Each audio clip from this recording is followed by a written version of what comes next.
जो वस्तु हम ले रहे हैं, जैसे फल की दुकान में आप नाम लिखवा रहे हो, अब वो फल किसने तोड़ा, किसने पाला, किसने उसमें पानी सींचा, क्या किया, कैसे आया, कैसे गया, पैर में रखा रहा कि सिर में रखा रहा, कुछ पता रहता है। हम समझते हैं कि इस तरह का कानून बनाने से तो विद्वेष फैलेगा। यद्यपि जानते थे कि ये मुसलमान है, ये हिंदू है, लेकिन इस भावना को अभी बल नहीं था, अब बल आ जाएगा इससे। लेकिन अचानक जिस तरह से लागू कर दिया गया है इसको, तो अभी तक तो लोग समझ ही नहीं पा रहे हैं कि क्या है। देखिए, बात यह है कि हम ये मानते हैं कि जो हमारी आचरण की पवित्रता है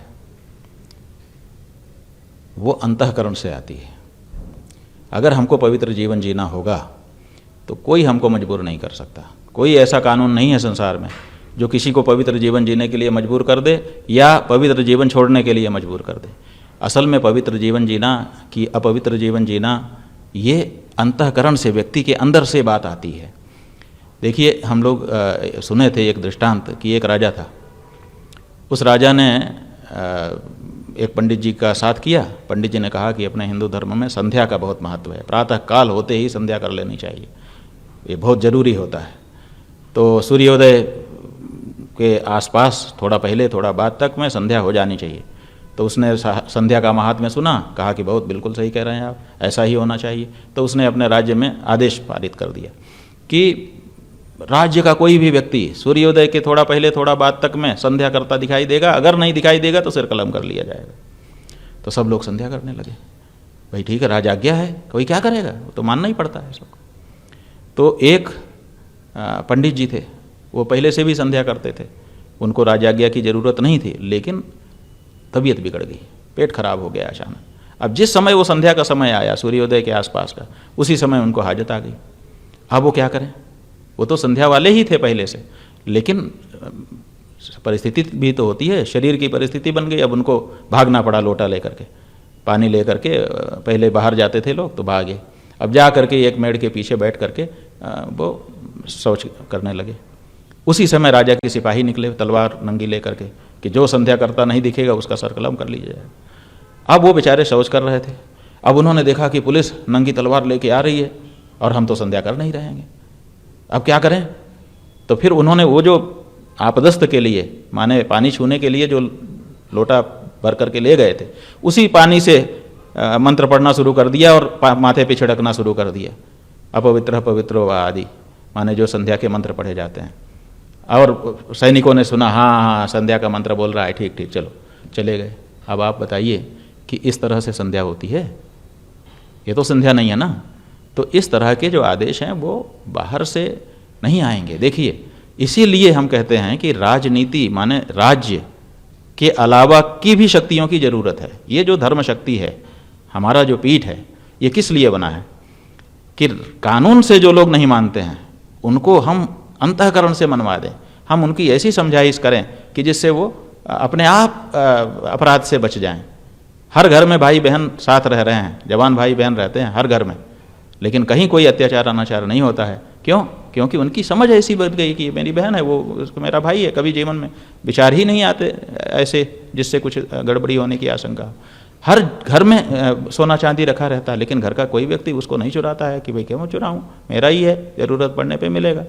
तो ऐसी परिस्थिति में धार्मिक शिक्षा की, नैतिक शिक्षा की आवश्यकता होती है। जब हम ये शिक्षा दे देंगे कि भाई तुमको अपनी पवित्रता को मेंटेन रखने के लिए ऐसे नहीं खाना है, ऐसे नहीं खाना है, इनका नहीं खाना है, इनका नहीं खाना है, इनका नहीं खाना है, तो वो करने लगेगा। कानून से काम हो सकता है, कानून से आप नाम लिखवा दोगे। अच्छा, आप देखिए, आज की परिस्थिति तो ये है कि पहले जो धर्मांतरण करते थे वो लोग नाम बदल देते थे। आज पूरे देश में धर्मांतरण तो तेज़ी से चल रहा है, हम लोग सब जान रहे हैं, जगह जगह रिपोर्ट रहती है। लेकिन अब उन्होंने नाम बदलना बंद कर दिया।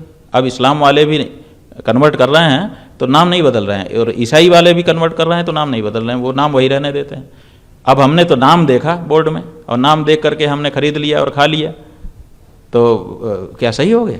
फिर दूसरी बात यह है कि जो वस्तु हम ले रहे हैं, जैसे फल की दुकान में आप नाम लिखवा रहे हो, अब वो फल किसने तोड़ा, किसने पाला, किसने उसमें पानी सींचा, क्या किया, कैसे आया, कैसे गया, पैर में रखा रहा कि सिर में रखा रहा, कुछ पता रहता है?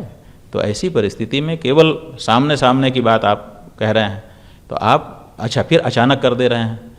पहले ऐसी कोई शिक्षा का आप वर्ग चलाते कि जो कांवड़िए हैं उनका प्रशिक्षण होगा, उनको समझाया जाएगा कि देखो शास्त्र के अनुसार जिस समय हम कांवड़ लेकर के चलते हैं उस समय हमको पवित्रता की आवश्यकता होती है, पवित्र भोजन करना आवश्यक होता है, पवित्र जीवन जीना होता है। आप तो डीजे बजवा रहे हो, आप तो जो है वो उछलवा रहे हो, कूदवा रहे हो। तो ऐसी परिस्थिति में कांवड़िए जो धार्मिक भावना है उनके अंदर, वो कैसे उनके अंदर आएगी? तो हम समझते हैं कि इस तरह का कानून बनाने से तो विद्वेष फैलेगा। हमारा अपना सोचना है। बहुत से हिंदू इसमें कह सकते हैं कि देखो ये फिर ऐसी बात कर रहे हैं अभिमुक्तेश्वरानंद, लेकिन जो सच है वही तो हम कह सकते हैं। आखिर हम कैसे कह दें कि ये सही है? क्यों?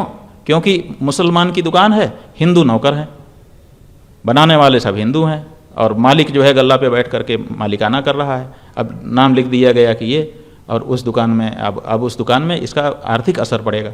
आर्थिक असर पड़ेगा तो मालिक क्या करेगा? मालिक की तो दुकान रहेगी लेकिन वो छटनी कर देगा, तो हिंदू छटनी में जाएंगे।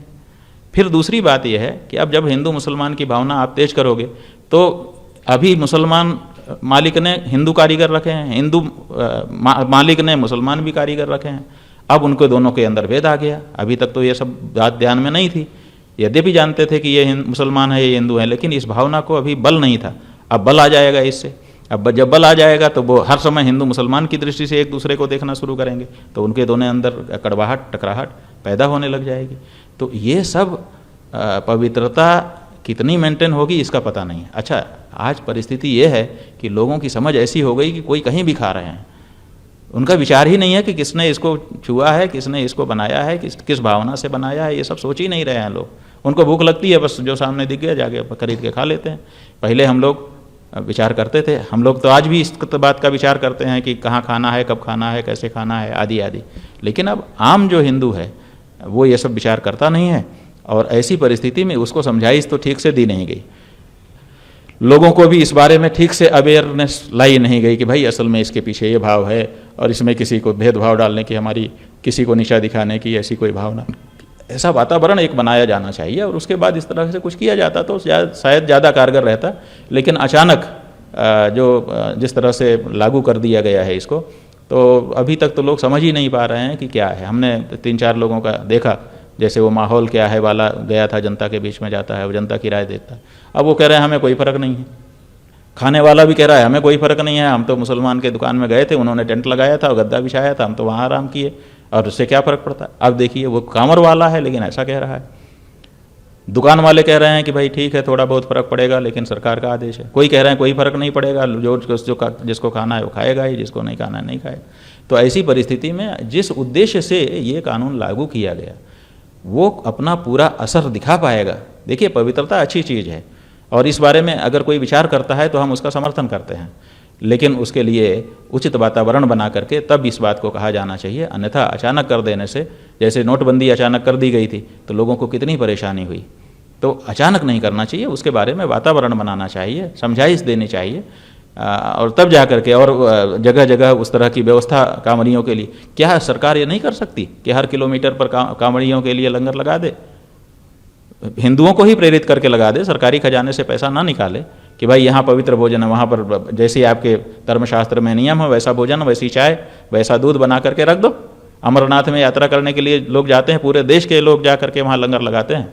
जितने व्यंजन घरों में नहीं परोसे जा सकते उतने ज़्यादा व्यंजन वहाँ अमरनाथ यात्रियों के लिए परोसते हैं लोग। हम ऐसे कई संस्थाओं को हम जानते हैं।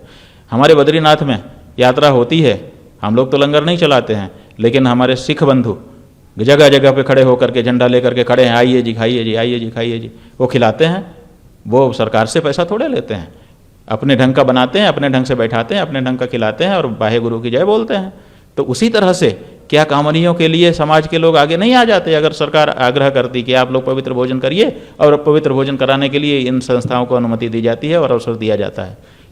तो कांवड़ के रास्ते में जगह जगह ऐसी व्यवस्था हो जाती, वो सामान्य रूप से लोग करते ही हैं, तो फिर कानून की भी ज़रूरत नहीं पड़ती और पवित्रता भी मेंटेन हो जाती।